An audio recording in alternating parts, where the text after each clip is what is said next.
Hello guys, welcome back. My self पवित्र शर्मा और आज मैं आपके लिए लेकर आई हूँ इंटर क्लास विस्तार सप्लीमेंट्री से चैप्टर नंबर 2, जिसका टाइटल है द टाइगर किंग। इसे काल्की ने लिखा है। काल्की यह एक निकनेम है। ये एक Tamil writer, journalist, poet, critic और इंडियन इंडिपेंडेंस एक्टिविस्ट थे। इन्होंने बहुत फेमस नोवेल लिखे हैं, शॉर्ट स्टोरीज लिखी हैं, जिनमें से द टाइगर किंग एक स्पेशल स्टोरी है। इस स्टोरी में जैसे नाम से ही पता चलता है, प्रतिबंधपुरम के महाराज की ये कहानी है। ये टाइगर किंग कौन है? एक बहुत ही पावरफुल किंग है जो प्रतिबंधपुरम के महाराज हैं। इन्हें ज्योतिषी के द्वारा इनकी मृत्यु के बारे में जो भविष्यवाणी की थी उसको गलत साबित करना चाहते हैं। यहाँ तक कि भविष्यवाणी को झूठा साबित करने के लिए वह एक नहीं, दो नहीं, बल्कि 99 टाइगर्स को मार देता है। पर 100 टाइगर पर जब वार करता है तो उसकी गोली मिस हो जाती है, पर टाइगर मूर्छित हो जाता है, जिसको मरा समझकर वह मूर्ख राजा अपनी जीत का जश्न मनवाता है और समझता है कि अब वह अमर हो गया है। उसने 100 टाइगर मार दिए हैं, क्योंकि जैसे कहा था कि 100वें टाइगर द्वारा उसकी मौत होगी। परंतु एक लकड़ी के बने टाइगर से जो कील लगी होती है वह राजा के हाथ में चुभ जाती है और इन्फेक्शन से वह राजा मर जाता है। आखिर ये सब कैसे होता है, तो आइए जानते हैं इस प्यारी सी वीडियो के द्वारा। प्रतिबंधपुरम के महाराजा, जो इस कहानी के हीरो हैं, बहुत बहादुर, शक्तिशाली हैं। जनता में उन्हें अनेक नामों से जाना जाता है, जैसे जमींदार जनरल किलेदार, मेजर संत व्यार्ग संघारी, महाराजा धीराव भुवन सम्राट, सर जिलानी जंग बहादुर, एमएडीस, एसीटीसी या सीआरसी के इतने सारे नामों से जाना जाता है। पर जनता इन्हें टाइगर किंग से नाम से ज़्यादा जानती है। इस नाम से वे इसलिए जाने जाते हैं क्योंकि इनके जन्म के तुरंत बाद ज्योतिषियों ने भविष्यवाणी की थी कि एक दिन टाइगर किंग को वास्तव में मरना पड़ेगा, और इस बालक का जन्म वृषभ राशि में हुआ था। अर्थात बैल और बाघ शत्रु हैं, अतः इनकी मृत्यु बाघ के द्वारा ही होगी, ऐसा ज्योतिषियों ने इस बच्चे की शक्ल को देखकर कहा था। ज्योतिषियों ने अपनी बात पूरी की ही नहीं थी। वे नवजात शिशु ने अचानक कहा, हे विद्वानों, उन सब को जिन्होंने जन्म लिया है एक दिन मरना ही होगा। इसके लिए आपकी भविष्यवाणी की कोई आवश्यकता नहीं है। टाइगर द्वारा मृत्यु को सुनकर वह मात्र 10 दिन का नवजात शिशु डरा नहीं, बल्कि गुर्राकर बोला, लेट टाइगर बिवेयर, अर्थात टाइगर सावधान हो जाओ। 10 दिन के शिशु की इस तरह बात करते देखकर सभी आश्चर्यचकित हो गए और यह चर्चा जंगल की आग की तरह दूर दूर तक फैल गई। शिशु राजकुमार का पालन पोषण एक अंग्रेज महिला दयाय ने किया। अंग्रेज टीचर के द्वारा शिक्षा प्राप्त की, अंग्रेजी गाय का दूध पिया, फुल अंग्रेजी एटमॉस्फेयर में पला बढ़ा। खेलते कूदते पढ़ते लिखते समय बीतता गया और वह बच्चा अब 20 वर्ष का एक सुंदर, शक्तिशाली और निडर राजकुमार बन गया। जनता ज्योतिषी की भविष्यवाणी को नहीं भूली थी। धीरे धीरे यह बात राजकुमार के कानों तक भी पहुंच गई। समय के साथ राज्य की बागडोर राजकुमार के हाथों में आ गई, अर्थात अब वह प्रतिबंधपुरम राज्य का राजा नियुक्त कर दिया गया। राजा अर्थात टाइगर किंग को यह कहावत पता थी कि आत्मरक्षा के लिए आप किसी गाय को भी मार सकते हो, अतः आत्मरक्षा के लिए बाघों को मारने में कोई हर्ज नहीं हो सकता। सो टाइगर किंग ने टाइगर्स का शिकार करना शुरू कर दिया। जब उन्होंने पहला टाइगर मारा तो उन्होंने उस ज्योतिषी को बुलवाया और मरा हुआ टाइगर दिखाकर कहा, बोलो ज्योतिषी, अब क्या कहना चाहते हो? अर्थात मैं इतना पावरफुल हूँ कि मैं टाइगर को यूं ही मार सकता हूँ। ज्योतिषी ने धीरे से कहा, महाराज आप 99 बाघ मार सकते हैं, पर 100वें टाइगर से सावधान रहना। राजा ने कहा, अगर मैंने 100वां टाइगर भी मार दिया तो? ज्योतिषी ने कहा, अगर आपने ऐसा कर दिया तो उस दिन आप अमर हो जाएंगे और मैं अपनी ज्योतिषी विद्या को छोड़ दूंगा, अपनी इस बुक को फाड़कर आग में जला दूंगा, अपनी चोटी कटवा दूंगा, यह मानूंगा कि मेरी ज्योतिष विद्या सही नहीं है। राजा ने अन्य शिकारियों व राजाओं के शिकार पर प्रतिबंध लगा दिया। घोषणा करा दी, जब तक टाइगर किंग 100 बाघ का शिकार नहीं कर ले, अन्य कोई शिकार नहीं करेगा। अगर किसी ने बाघ पर पत्थर भी फेंकने की कोशिश की तो उसकी सारी धन संपत्ति व राज्य जब्त कर लिया जाएगा और उसे सजा दी जाएगी।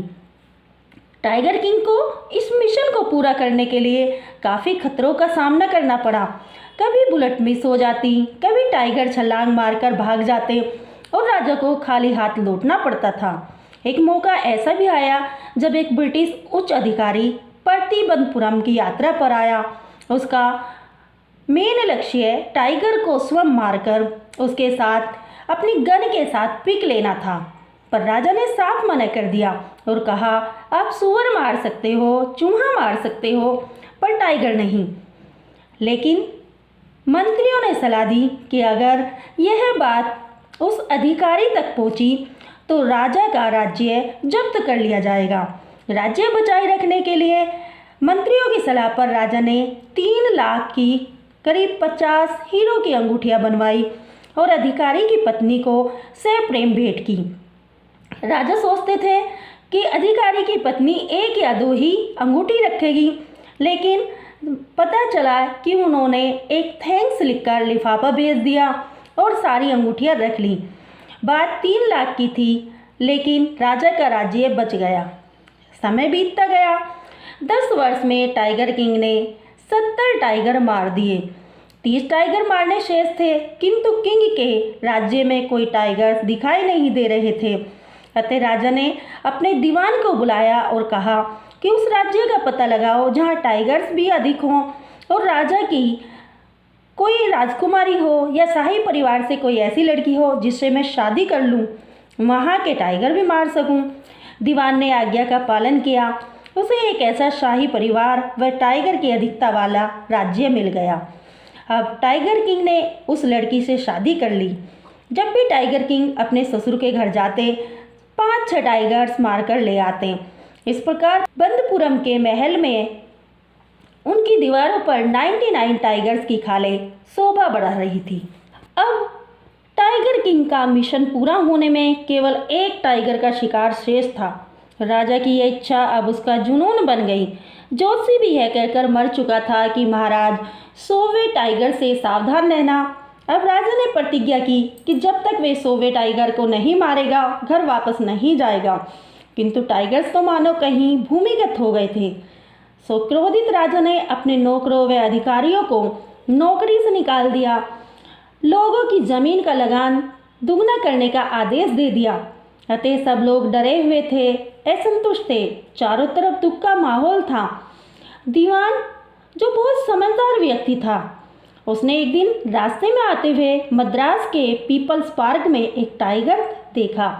बेचारे दीवान जनता के हित के लिए आधी रात में जब सब सो रहे थे, अपनी वृद्ध पत्नी के साथ पार्क में गया और उस टाइगर को अपनी कार में डालकर उस जंगल में ले गया जहां राजा शिकार पर आए हुए थे।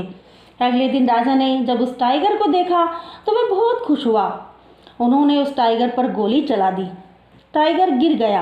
राजा ने खुश होकर कहा कि मैंने 100वां टाइगर मारकर अपनी प्रतिज्ञा पूरी कर ली है।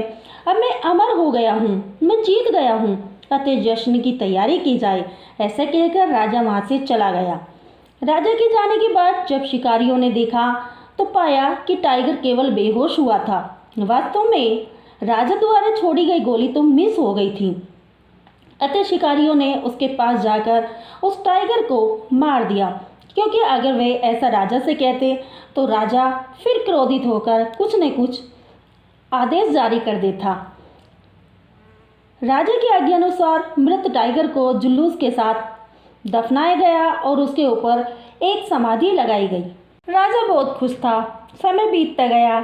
राजा के बेटे का तीसरा जन्मदिन था।